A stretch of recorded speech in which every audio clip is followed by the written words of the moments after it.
दिल्ली शहर में रहने वाली ऐश्वर्या दिखने में बेहद खूबसूरत थी। अपने माता पिता धर्मेंद्र और हेमा की वो इकलौती बेटी थी, जिस वजह से वो उनकी बेहद लाडली थी। ग्रेजुएशन पूरी होने के बाद उसके माता पिता उसकी शादी के लिए लड़का ढूंढने लगे। मेरी बेटी अब जवान हो गई है, अब उसे शादी करके दूसरे घर जाना होगा, लेकिन मेरा तो ये सोच सोच कर ही बुरा हाल हो रहा है कि उसके जाने के बाद उसके बिना हम कैसे रहेंगे जी। इसी बात की चिंता तो मुझे भी खाई जा रही है हेमा। धर्मेंद्र चौहान का दिल्ली शहर में अपना 2 मंजिला मकान था, जिसमें ग्राउंड फ्लोर पर वो खुद रहा करते थे और ऊपर की मंजिल बिल्कुल खाली थी। एक दिन संडे वाले दिन किसी अजनबी ने दरवाजे की घंटी बजाई। रुको मां, मैं दरवाजा खोलती हूँ। ऐश्वर्या ने जैसे ही दरवाजा खोला तो सामने एक बहुत ही हैंडसम लड़का खड़ा हुआ था, जिसका नाम था अखिल। जी मुझे पता चला है कि आप अपने घर का ऊपर वाला फ्लोर किराए पर देना चाहते हैं। आप यहीं रुकिए, मैं पापा को बुलाकर लाती हूँ। हाँ, क्या बात है, बताओ। अंकल, वो एक्चुअली मैं अपने पेरेंट्स के साथ 2 दिन पहले ही इस शहर में आया हूँ।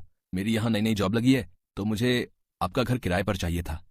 लेकिन बेटा, मुझे अपना घर किराए पर देने में कोई इंटरेस्ट नहीं है। अरे दे दीजिए ना, देखो तो बेचारा कितना मासूम लगता है।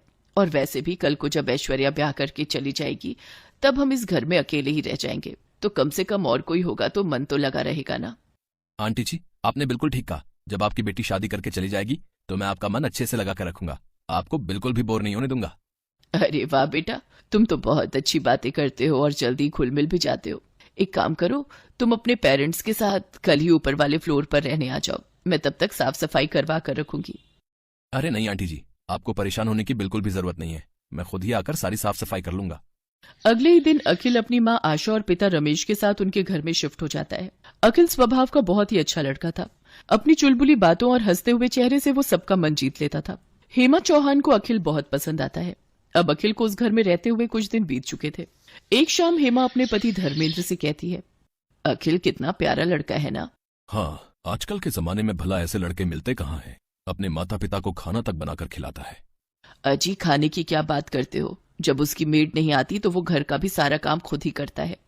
हमारी बेटी को भी काश ऐसा ही कोई लड़का मिल जाए। ऐसा ही कोई क्यों, अपना अखिल बुरा है क्या? लेकिन वो तो हमारे किराएदार हैं। हाँ तो ये तो अच्छी बात है ना, इससे हमारी बेटी भी अपने पास ही रहेगी। आप हाँ कहो तो मैं कल ही उसके माता पिता से रिश्ते की बात आगे बढ़ाती हूँ। हाँ ठीक है।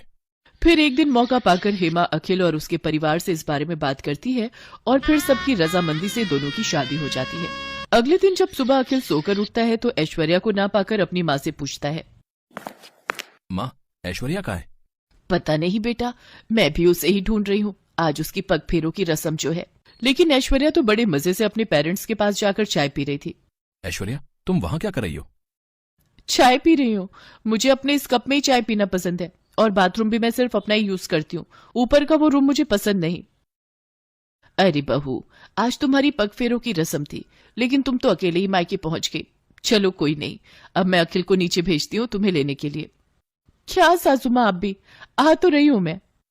इसके बाद आशा उसे पहली रसोई बनाने के लिए कहती है, लेकिन 5 मिनट के अंदर ही ऐश्वर्या हलवा लेकर पहुंच जाती है। अरे वाह, हमारी बहू तो बहुत तेज है। 5 मिनट भी नहीं हुए इसे गए हुए और हलवा बनाकर ले आई। नहीं पापा जी, ये तो नीचे मम्मी ने बनाया था तो मैं ऊपर ले आई। बहू, अब वो तुम्हारा मायका है और ये तुम्हारा ससुराल। हाँ तो क्या फर्क पड़ता है। अच्छा वो सब छोड़िए और ये बताइए कि आप इस महीने का किराया कब दे रहे हैं। पापा ने कहा था आपसे पूछ लूं। लेकिन बहू, अब तो हम रिश्तेदार हैं, क्या अभी भी तुम्हारे पापा हमसे किराया लेंगे? हाँ पापा जी, मेरे पापा ना हिसाब के एकदम पक्के हैं। अगर आप नहीं दोगे तो वो मुझसे मांग लेंगे, क्योंकि अब मैं इस घर की बहू जो हूँ। ऐसे ही एक रोज जब ऐश्वर्या और निखिल अकेले में बैठकर बातें कर रहे होते हैं तो ऐश्वर्या की माँ उसे आवाज देकर नीचे बुला लेती है। ऐश्वर्या बेटी, कहाँ हो तुम, जल्दी से नीचे आ जाओ। कहाँ जा रही हो? अब ये तुम्हारा ससुराल है। मैंने तुमसे कहा था ना कि मुझे नींद अपने कमरे में ही आती है। इतना कहकर वो वहां से चली गई। अगले दिन अखिल घर का राशन लेने जा रहा था तो हेमा ने भी उसे अपनी लिस्ट पकड़ा दी। अरे दामाद जी, जरा ये मेरा भी राशन लेते आना। ठीक है आंटी, मेरा मतलब है सासू माँ। ऊपर वाले फ्लोर पर खड़े रमेश और आशा ये सब देख रहे थे। हे राम, ये ऊपर ससुराल और नीचे मायके में न जाने और क्या क्या दिन देखना पड़ेगा। ऐसे ही कुछ दिन बीत जाते हैं और ऐश्वर्या प्रेग्नेंट हो जाती है। घर में सभी ये जानकर बहुत खुश थे। देखते ही देखते उसे 7 महीने पूरे हो जाते हैं। उफ, यहाँ ऊपर वाले फ्लोर पर तो कितनी गर्मी है, एसी तक नहीं है यहाँ। मुझे ना इस प्रेगनेंसी में ये गर्मी बर्दाश्त नहीं हो रही, इसलिए अब मैं कुछ महीने अपने मायके, मेरा मतलब है नीचे ही रहूंगी, और जब बच्चा पूरे 3 महीने का हो जाएगा तभी ससुराल मतलब ऊपर आऊंगी। लेकिन ऐश्वर्या, ये बात ठीक नहीं है।